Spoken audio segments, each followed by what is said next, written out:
Let's move on to the Washington Redskins, who just completed their first rookie camp after a draft in which they acquired 10 players. As Scott McCloughan promised, they're going to get volume.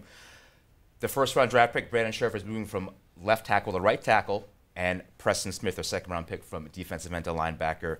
Des, I'll stick with you. Which one of these players has more of a learning curve in the transition from college to pro?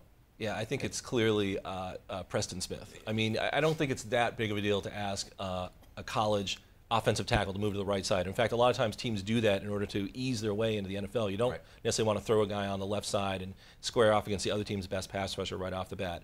You know, Jay Gruden wants to build a power running attack as opposed to what they had earlier with smaller offensive linemen. They want big, hulking dudes now that can just mow down the opposition. So Scherff should fit in very well on the right side.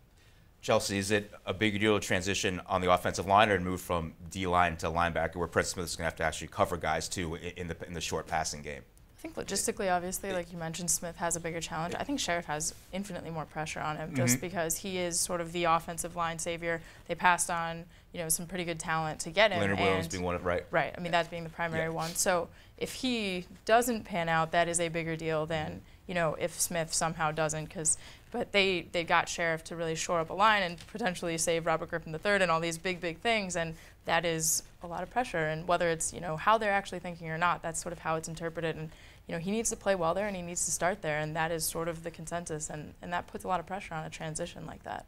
Well, Neil, which one of these two guys do you think is going to have more difficulty changing positions in the NFL? I mean, it's much easier, for, as they said, to go from protecting the quarterback's blind side to moving to the other side of the offensive line. So that in of itself. The real question, though, is I think Scherff is going to struggle. I mean, I don't think that he was worth that high of a pick. Unless you're going for a left tackle, right, that's going to anchor your line. And protect the quarterback's backside. Right, that's really where you do it. So, you know, Preston Smith, like you said, coverage in the backfield, that was kind of is going to be an iffy situation. And I think that especially in the NFC East, there are quarterbacks and wide receivers that can target that part of the field and make some problems. So that'll look worse than it probably will be. Chelsea, you mentioned the pressure on Scherff, but the Redskins definitely need an edge rusher.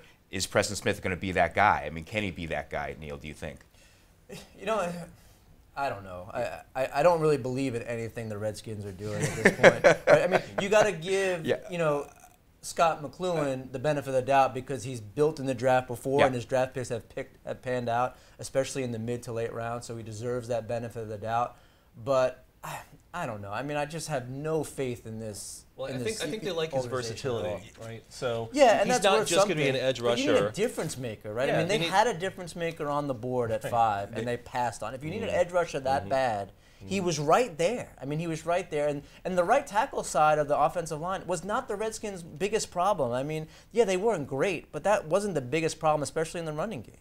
Yeah. Do you give McCloughan the benefit of the doubt, though, like Neil says, based on his track record? Or do you think that you do scratch your head a little bit and say, was it the right? Did he make the right call? I don't know if it's a question of giving him the benefit of the doubt. I think you see how the picks turn out, you see how the team does, and you kind of judge in hindsight. Really, I mean, nobody really knows anything in absolute terms. So all you can do is look at how it turned out. You know, and if it turned out great, then yeah, you pat him on the back and you give him a contract extension. You know, I think in relative terms, Scherff has the most pressure on him, but Smith has the biggest adjustment to make. And because of his versatility, they're going to move him around all over the scheme. They're going to play him inside. They like his run stuffing ability, but that just means that he has that much more on his plate to deal with. Chelsea, do you have more faith in these guys that McCloughan has picked based on what he's done in the past, or do you just roll your eyes to like what Neil's saying, no faith in the organization?